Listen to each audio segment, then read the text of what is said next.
Today's dedication is for Terax, who gave me a very generous 1 year's worth of subscriptions on Patreon.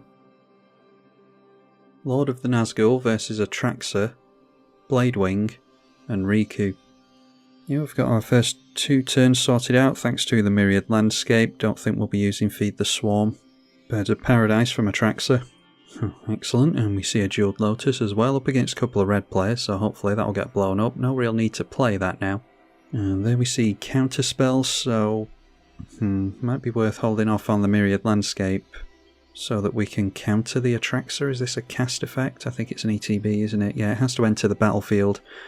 So, yeah, gonna have to go for that, I think. Which takes us a turn off the Myriad Landscape, unless we decide to get it down next turn.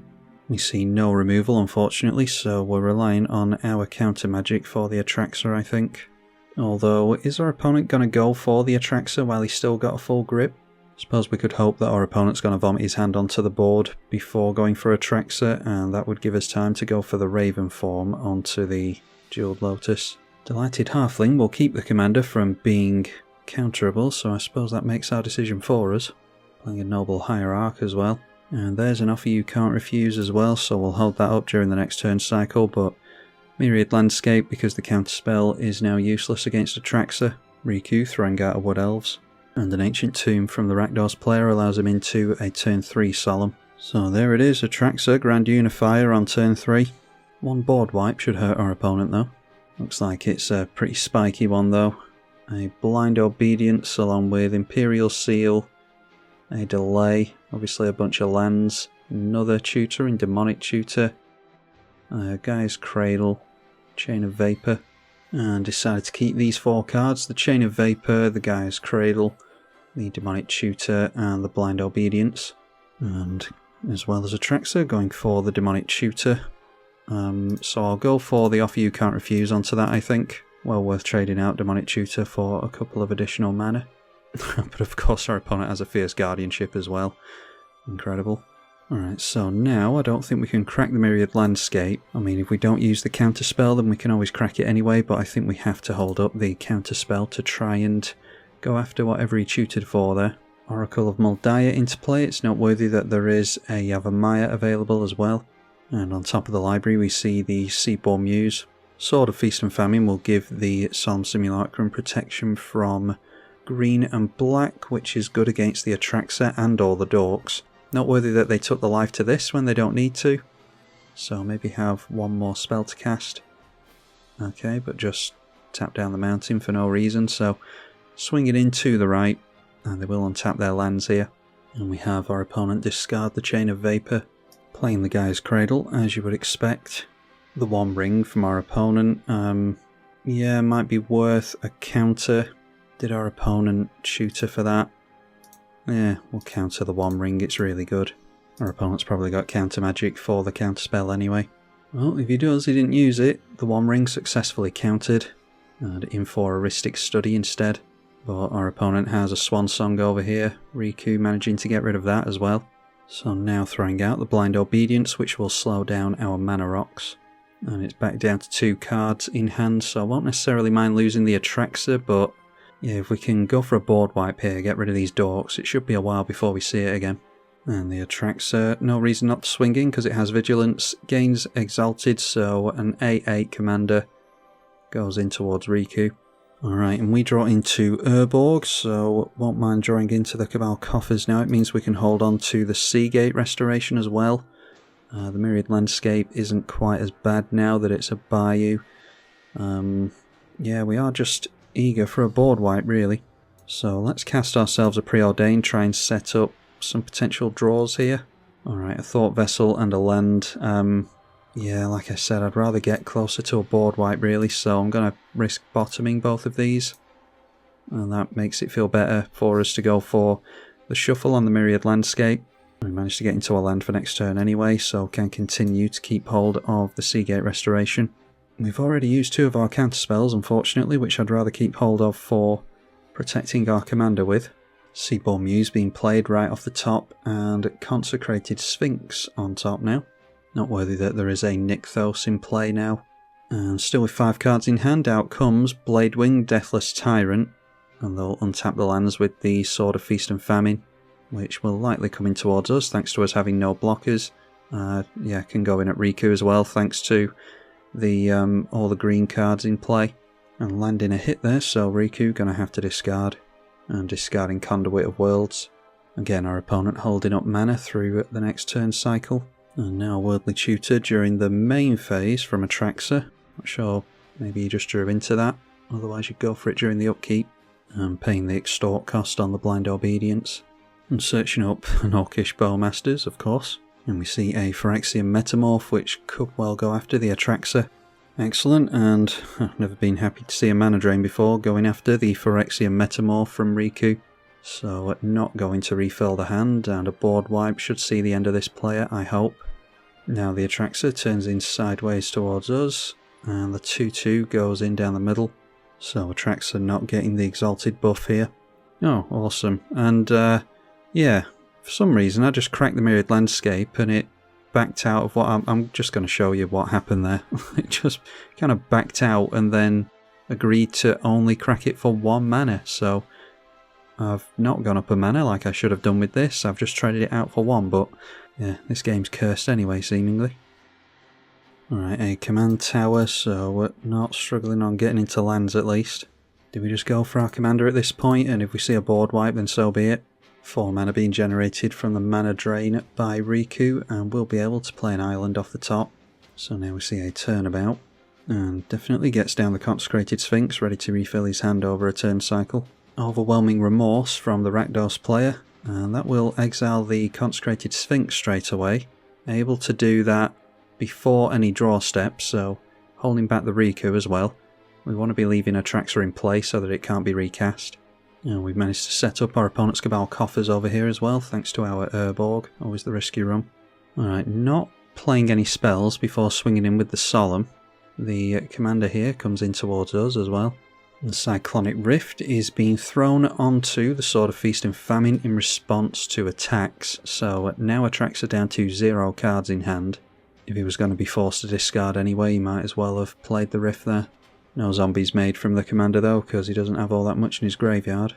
And now Reanimate, going on to the Phyrexian Metamorph. He did exile the Consecrated Sphinx, so decided to make a copy of the Atraxa. And he's got no cards in hand here. We know what he's drawing into next turn. It's the Orcish Bowmasters, which makes the Time Twister a bit weird. But here from the Atraxa we saw Scheming Symmetry, Golgari Thug, Dockside, Ancient Copper Dragon, and some lands along with a Sir Conrad the Grim. There's a Blood Artist there as well, and there's a Swiftfoot Boots. And according to the log, our opponent decided to keep Scheming Symmetry, the Ancient Copper Dragon, and a Swamp, putting the Swiftfoot Boots onto the Atraxa. Scheming Symmetry allowing us to go for a tutor, so maybe that's just... would have been a board wipe if we hadn't just got our commander down. Maybe it's Cabal Coffers? Yeah, I suppose we can go for our own Cabal Coffers here. Noteworthy that with the Time Twister we could screw up our opponent's tutor there. Our opponent going for the Orcish Bowmasters. It does have flash, so might have wanted to try and dodge some kind of board wipe there, but deciding against it, pays into the Extort as well. And when it enters, it does blow up the Wood Elves, the only thing with 1 toughness in play. Now the Atraxa goes in towards the Riku again, so it will only take 1 more hit from that to take Riku out. And this Mana Dork swinging in down the middle, the bird hits us, but Riku's still got something to do here. Plays an Ether Spout, so giving him back the Atraxa, I don't know about that, I think I would have taken the hit personally. So this encourages us to maybe go for the Time Twister next turn. And obviously we draw into the Cabal Coffers that we just tutored for, so that will give us 6 mana, 7, 8, 9 this turn. So we could try and get in some counter magic to protect our commander off the Time Twister.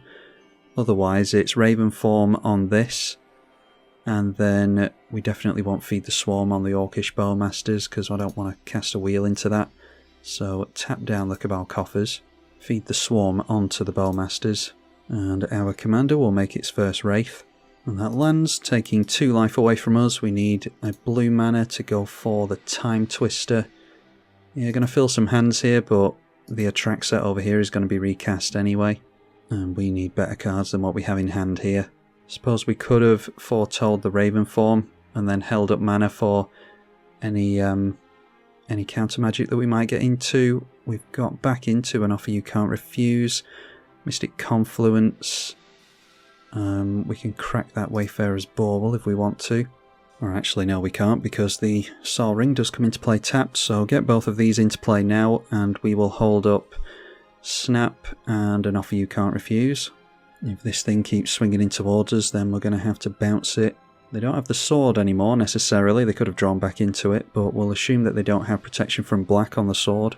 We know they don't have the cards from their Atraxa either, and it's noteworthy that Atraxa has gone back into the command zone as you would expect. Not likely that our opponent would shuffle it. Sol Ring from Riku as well, seeing a counter spell on top of the library. Actually didn't know what my opponent had on top of the library after the Time Twister, so the eagle-eyed amongst you will have spotted that. Okay, and then our opponent's scooping, because it's Magic Online, so I don't feel too bad about refilling Riku's hand now. More fast mana in the form of Mana Crypt, we're levelling the playing field now. Alright, yeah, the Blade Wing going in towards us again, so we're going to have to make use of the Snap on that. Atraxa going after us as well. Can't do anything about the Atraxa, but we can bounce this Snap. Alright, a Demonic Tutor here as well. Do we need to just risk not being able to counter something from Atraxa? Yeah, let's go for an offer you can't refuse onto that as well. Means that we can get another Wraith on tap next turn at least. Rakdos Lord of Riots coming into play can only be played when an opponent has lost life. And we'll be able to make a bunch of black mana with Cabal Coffers. Not able to make red for the commander though, thanks to the treasures coming into play tapped. Our opponent's got back into Jeweled Lotus as well. So replaying with 6 cards in hand, Atraxa Grand Unifier must have got into a worse hand than he'd like. Didn't put all of his Jeweled Lotus mana into his commander either. So yeah, could have had some mana left over to play whatever he's got in hand. So now seeing a Flusterstorm, Enlightened Tutor, Swords to Plowshares, a Mox, Displacer Kitten, Tainted Pact, of course he's got Tainted Pact combo in here. This isn't a CEDH game obviously. And a Pact of Negation, Ephemera as well. So deciding to keep the Ephemera, the Windswept Teeth, the Mox and Displacer Kitten. Playing the Chrome Mox straight away. And throwing a Chain of Vapour underneath that. We're seeing similar cards over and over again. And playing the Ephemerate now, that is an instant speed card, so you'd want to be doing it at the end of the Rakdos player's turn really. But going after the Atraxa now. So this time it's Mox Diamond, Hullbreaker Horror, Mana Crypt, Noxious Revival, Force of Will, Lotus Petal, and Delighted Halfling. And so this time, according to the log, Mox Diamond is kept, Hullbreaker Horror, Force of Will, and the Scalding Tarn. We know he's got blue cards in hand for the Force as well. Discarded the Windswept Teeth to the Mox Diamond. And now we see ourselves a Displacer Kitten. And the only spell he'll be able to cast is the Force of Will. Okay, a Factor Fiction for us, so definitely drop the Reliquary Tower. We'll have 7 mana from the Cabal Coffers and then 2, 4, 6 left over. So that could be crack Wayfarer's Bauble and cast Factor Fiction on an opponent's turn. Or we could just go for the Rite of Replication now. But then we're not holding up the Mystic Confluence, so yeah, maybe we just play at instant speed here. The Rakdos player seems eager to get rid of us, so we'll deal 9 damage to him here. Gonna gain a bunch of it back with a Atraxa anyway, so try and keep him from getting too far ahead. Alright, there's a Zulaport Cutthroat, which does trigger only on creatures he controls, so not seeing any token stuff really over here. May just have to forego the fact that we can counter something with this and end up bouncing, because our opponent is really dedicated to getting rid of us. So we'll go for bouncing a creature and drawing a couple of cards here with the Mystic Confluence. Okay, and into Signing Blood there is a Perplexing Test as well. So we could just bounce all the non-token creatures here, of which there's quite a few. Yeah, I think we go for that. It's noteworthy that the Force of Will could still come down here from the Atraxa player. And yep, there it is. Exiling with that the Hullbreaker Horror we managed to get rid of at least. But we're fighting a losing battle here. So Displacer Kitten flickers the Atraxa, as you would think. And with that, it's another Tutor, Vamp Tutor, Demonic Tutor as well. A Smothering Tithe, Mindbreak Trap, Kinnan, a Sol Ring, Arcane Signet, third tutor in Worldly Tutor and some lands. And with Atraxa we decide to keep Demonic Tutor, Command Tower, Smothering Tithe, the Mindbreak Trap, Kinnan, and Sol Ring. We've cracked the Wayfarer's Bauble here. I will block the Solemn Simulacrum because we're going to be down to 7 life here. That kills off one of his creatures and triggers the Zulaport Cutthroat. So down to 6. And there we go, that is a Decree of Pain, so going to wipe the board means we don't lose next turn necessarily, but we do have to rebuild our Wraith army, and we go down to 4 thanks to the Zulaport. Our opponent's up to 19 cards in hand, and at the end of the turn discarding a bunch of creatures which will make his commander better. Orcus, Gary, Commander Spheres in here, Dockside as well, might be setting up some reanimation. Magus of the Wheel, Scheming Symmetry was drawn back into, a Jet Medallion, Phyrexian Reclamation, Rakdos Lord of Riots, Ebon Death can be cast from the bin, and the Blade Wing, yeah, our opponent seems to be setting up for mass reanimation here. Alright, our opponent casting a Silence, so doesn't want us to do anything to him during his turn. Kinnan coming down after the Dorks have been blown up finally. And then the Sol Ring we already know about. I'm seeing a Talisman as well. Into more mana in a Felwar Stone. And Demonic Tutor again. Now we see a Basalt Monolith, which is infinite colourless mana with the Kinnan. So hopefully this one will be up soon. Does not have an infinite combo, going for an activation with Kinnan. Completely whiffing on the first one though, so just relying on another Kinnan activation. Managing to get into something this time, a Mist Hollow Griffin, which might suggest another combo that's in the deck. Okay, Cabal Ritual is going to generate us 5 mana, I think. No, we need one more card before we can do that, so do we go for the Signing Blood then? Because I'm going to go for the Rite of Replication onto this, I think, so that we can hopefully block some Rakdos stuff. But if it's a Living Death, then we're going to have to sacrifice our things anyway. I mean, I'm not exactly trying to win at this point. Although actually, forgetting about the Blind Obedience, our creatures are going to come into play tapped anyway, aren't they? So, yeah, let's try and get into something with the Fact or Fiction instead, just for the fun of it. And we'll let the Atraxa player choose what to give us. There we go, we've got a Vamp Tutor, which we can cast thanks to not playing the Signing Blood. Although we won't necessarily be able to get into whatever we tutor for. Alright, so it's Vamp Tutor and a land, or these 3. I'll just take these 3. Get the Watery Grave in tapped, followed by the Thought Vessel. And then let's play ourselves a Ritual, and that does now add 5 mana. So we can play in our tapped Nazgul, and we're just holding up the Rapid Hybridization basically.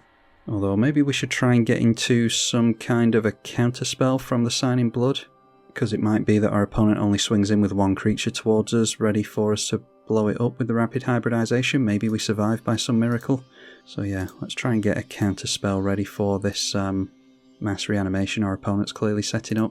Okay, no such luck. We do have Melakir Rebirth to keep our commander in play, but it doesn't really matter at this point. Overwhelming Remorse being cast again on the Kinnan. And there is a free Mindbreak Trap because we cast 3 or more spells this turn. Cabal Ritual over here as well. I think he's tapped down his Cabal Coffers into that Cabal Ritual as well for some reason. Chaos Warp going on to the Blind Obedience means that the creatures will come into play untapped, which could be relevant with our Wraiths. Doesn't seem to get our opponent into anything, just revealing a Swan Song on top of the library. Buried Alive going for a Tutor into the bin. Throwing Angel of Suffering into the bin, Anger into the bin as well, suggests that he's not going to go for mass reanimation here. Ancient Copper Dragon as well. Alright, so casting Reanimate onto Angel of Suffering. And Swiftfoot Boots going onto that. Our opponent's been swinging in at us all game, so we'll just go for the Rapid Hybridization here. A Sword of Feast and Famine is going to give protection from black, and our opponent's going to be able to get us anyway. Although, this swinging in at us would have done it anyway next turn, so not too worried about it. So yeah, turning sideways towards us, we'll untap his lands with 1 card in hand. His commander is trapped in the graveyard, assuming that he can't get it out of there. So down we go. And now a Damnation after the fact from our opponent. So getting rid of the Kinnan. No cards left in hand though. And no commander available to him. Casting the Ebon Death from his graveyard. Throwing the boots and lightly Sword of Fire and Ice on there as well. Atraxa back into play again. And out of all that, deciding to keep a Deathrite Shaman, Ancient Tomb, a Mystic Remora, and a Noxious Revival. Playing the Mystic Remora. Noxious Revival was just cast, and Displacer Kitten was put back on top, playing the Deathrite Shaman. And then casting that Smothering Tithe that he got previously. Our opponent's got 0 cards in hand, so I assume he just played a land. 7 damage from Ebon Death, and Atraxa will have to discard. Throwing away a Scalding Tarn to the discard. Displacer Kitten we knew had been put on top of our opponent's library.